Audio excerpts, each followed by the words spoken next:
post yesterday all over our social media pages. Cassie filed a lawsuit in New York City against Diddy. Yikes. She's claiming she was stuck in a decade-long cycle of abuse, violence, and sex trafficking. Baby.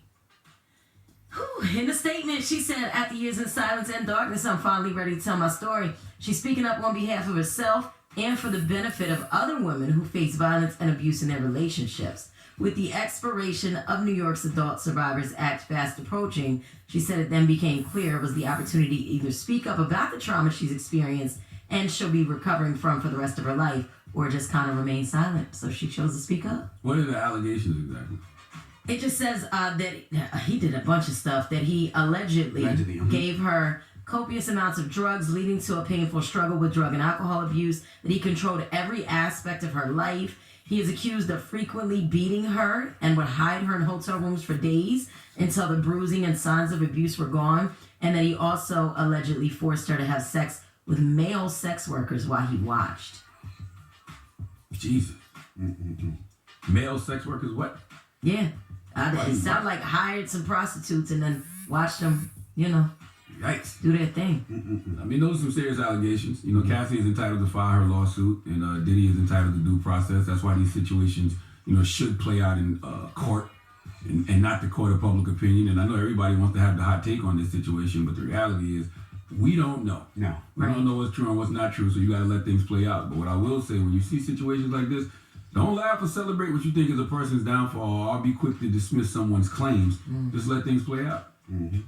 Yeah, it's sad. It's so many years that they were together that if this is true, to be going through something like that for that long and remain silent, and can you imagine how many other people would have seen that? Like, I'm a domestic violence survivor. So I've been in a situation where I've been, a victim of domestic violence, and so many people saw that and saw what I looked like and what I was going through, and I just had to remain silent and continue to fight silently through those things until I could get the courage up to come out of that space and really stand on my own 2 feet. And I'm not saying it happened or it didn't, but if it happened, Cassie and a lot of other women, like her, that's a long time and a lot of trauma to be going through.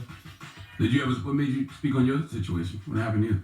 Well, after I married a guy that I shouldn't have married, a lot of us get into relationships, trauma bonds, and all of that. And he had an alcohol problem, and he tried to drown me in a bathtub in front of my children. Yeah, and for a long time I never could identify that I was a victim of domestic violence, because a couple things: it makes you look weak. You feel ashamed. You don't want to tell. Like, I was always strong. I was always the one that other people called on. So like, I don't even know what to do in this space. So it's not like a lot of people just say, why didn't you just leave? Well, if it was that easy, everybody would do it, It's interesting you said you didn't identify as a victim. What do you think was happening? I think I just felt like there was something that I could do to change it, or something that I was doing was causing it. Got you. And once I realized that it didn't have nothing to do with me, it was his decision and, something he had to deal with. Right. How did you finally leave? What was that moment that said enough is enough? Well, I realized that my daughters were watching me, and that, I had just come home from prison. I was like a year out of prison, still on parole, just moved to Charlotte, North Carolina.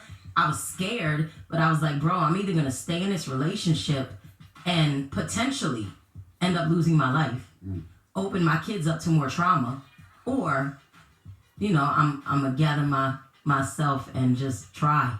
I'm sorry that happened to you. Absolutely. Baby. Sending you healing energy, sending everybody dealing with those type of situations healing energy. Like, you gotta like my Palo Santo. If you find out any of this is true, though, it's just another teaching lesson. Do right by people and make sure when nobody's looking, you are who you say you are, because you cannot run from yourself or your demons. Absolutely. Amen. So we're gonna stop there. That's heavy. All right. So sending lots of healing energy to anybody who's going through a domestic violence situation. You're not a victim, baby. You're a survivor daily. Let's go. All right. Well, that is your rumor report. Now, when we come back, Teslin Figueroa has front page news